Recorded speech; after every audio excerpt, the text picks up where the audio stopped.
کہنے کا مقصد یہ ہے کہ دنیا اور دنیا کی چیزیں تو اتنی فکر والی ہے کہ زیادہ کھانا بھی بلا ہے، عمدہ قسم کے کھانا بھی تکلیف دہ ہے، اور انسان کو اللہ نے جو جسم دیا ہے، روح دی ہے، ڈالی ہے، یہ بہت قیمتی ہے، اس کو کھانے پینے میں ضائع نہ کیا جائے تو کھیل کود اور لہو و لعب کا موقع ہی نہیں ہوگا، آدمی قیمتی کاموں میں لگا رہے گا۔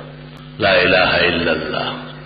قدیم زمانے میں تمام کرتب کھیل کے وہ ہوتے تھے کہ جس کا فائدہ جہاد کو ہوتا تھا۔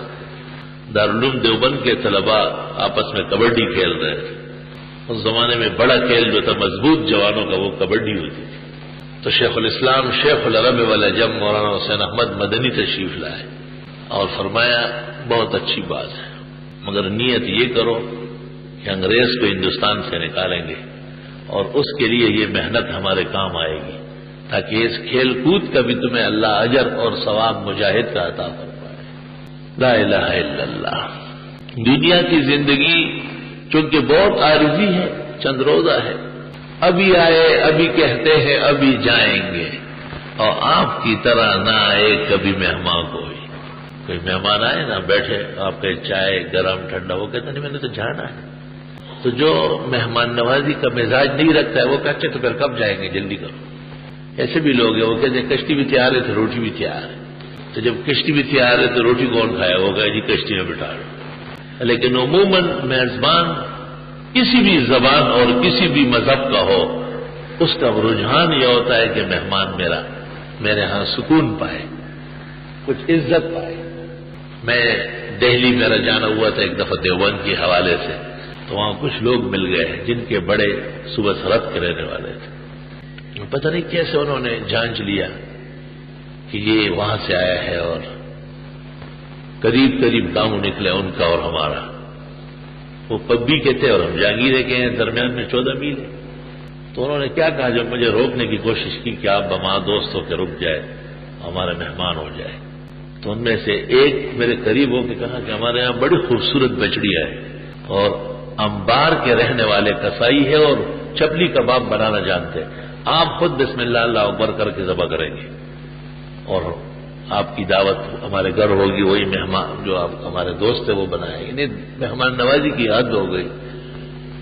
میں نے کہا بچڑی کا گوشت اور کباب تب زیب دیتا ہے کہ آپ کلمہ پڑھ لیں، تو انہوں نے کہا صرف وقت گزارنے کے لیے نہیں، دائمی کلمہ پڑھوانا چاہیے۔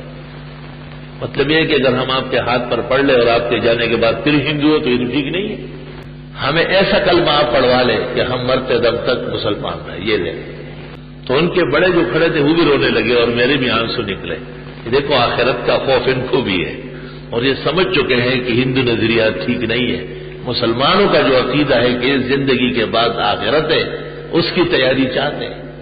جناب رسول اللہ صلی اللہ علیہ وسلم نے فرمایا ہے افشوا السلام، سلام بہت آگے بڑھاؤ، ہر مومن مسلم کو السلام علیکم السلام علیکم السلام علیکم۔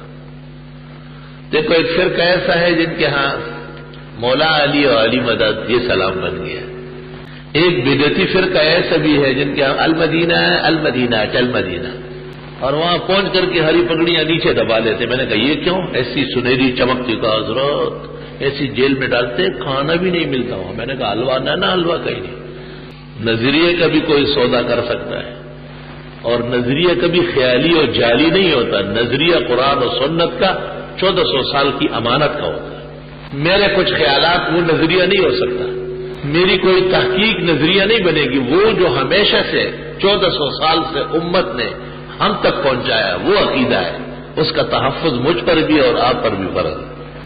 خیالات اور کسی کی تحقیق اگر عقیدہ بنتا تو اب تک بہت سارے عقائد بن چکے ہوتے، اور جو لوگ خیالات یا اپنی تحقیق کو عقیدہ بناتے ہیں وہ پھر کون ہوتے ہیں؟ یہ عبداللہ بہائی کا فرقہ، یہ اسلم چکڑالوی کا فتنہ، یہ مرزا غلام احمد قادیانی کا دجل، یہ غلام احمد پرویز کا فتنہ انکار حدیث، یہ وہ لوگ ہیں جنہوں نے عقائد کو سلف صالحین کے نظریات کو چھوڑ کر اپنے خیال خام کو نظریہ بنایا ہے۔ اور قرآن ان کے بارے میں کہتا ہے اولئک الذین اشتروا الضلالۃ بالہدی، یہ وہ لوگ ہیں جنہوں نے گمراہی لی اور ہدایت چھوڑ دی۔ اے میاں اس کو لاؤڈ اسپیکر صحیح کرے، کہاں چلا جاتا ہے؟ اگر آپ سے کوئی پوچھے، کوئی بھی پوچھ سکتا ہے، آج کل تو مغرب کے لوگوں کی زبانیں بڑی کھل گئی، ہم سے تو پوچھتے ہیں، لیکن الحمدللہ اللہ کے فضل و خاص عنایت سے جب ایک دفعہ پوچھا ہے تو صرف پوچھنے والا نہیں رہا، ہمیشہ کے لیے دوست بنا ہے۔ اس طرح آپ سے بھی پوچھ سکتے ہیں کہ آپ کے پیغمبر حضرت محمد صلی اللہ علیہ وسلم پوری دنیا کے لیے آئے ہیں، لیکن آپ تو مدینہ منورہ اور مکہ سے باہر نکلے ہی نہیں ہیں۔ تبوک اور حنین یا خیبر اور طائف یہاں تک آپ کا جانا ہوا ہے، نہ پاکستان تشریف لائے، نہ کابل، نہ زابل، نہ افریقہ، نہ امریکہ، نہ برطانیہ، نہ فرانس، نہ جرمنی۔ وہ نام بات کے ہیں، علاقے تو کسی معنی میں تھے نا۔ جواب اس طرح دیں گے آپ کہ نبی کا خود ہر جگہ جانا ضروری نہیں ہے، نبی کو اللہ کی طرف سے آیا ہوا پیغام وہ سب جگہ پہنچنا ضروری ہے، اور اللہ نے اس کے لیے 3 انتظام کیے۔ ایک تو منشور اتنا بہترین اور کامیاب دیا ہے کہ دنیا کا کوئی بھی دستور اس کا مقابلہ نہیں کر سکتا ہے، اور وہ قرآن و سنت۔ دوسرا، قرآن اور سنت پیغمبرانہ تشریح یعنی حضرت کی زندگی اتنی واضح ہے اور اتنی انمول ہے اور اتنی جامع ہے کہ ہر شخص آرام سے عمل کر سکتا ہے۔ یہ ذہن میں رکھو، اس کا نتیجہ نکالوں گا آخر۔ مثلا حدیث شریف میں ہے کہ ہمارے پیغمبر لوکی کدو پسند کرتے تھے۔ تو آپ کو پتہ ہے لوکی کدو کتنا سستا ہے؟ جس دور میں بھنڈی 30 روپے کلو تو لوکی کدو 3 روپے کلو۔ میں کبھی مکانوں سے گزر کے دیکھتا ہوں، درود شریف پڑھ لیتا ہوں۔ کیوں؟ کیونکہ حضرت نے پسند فرمائی نا۔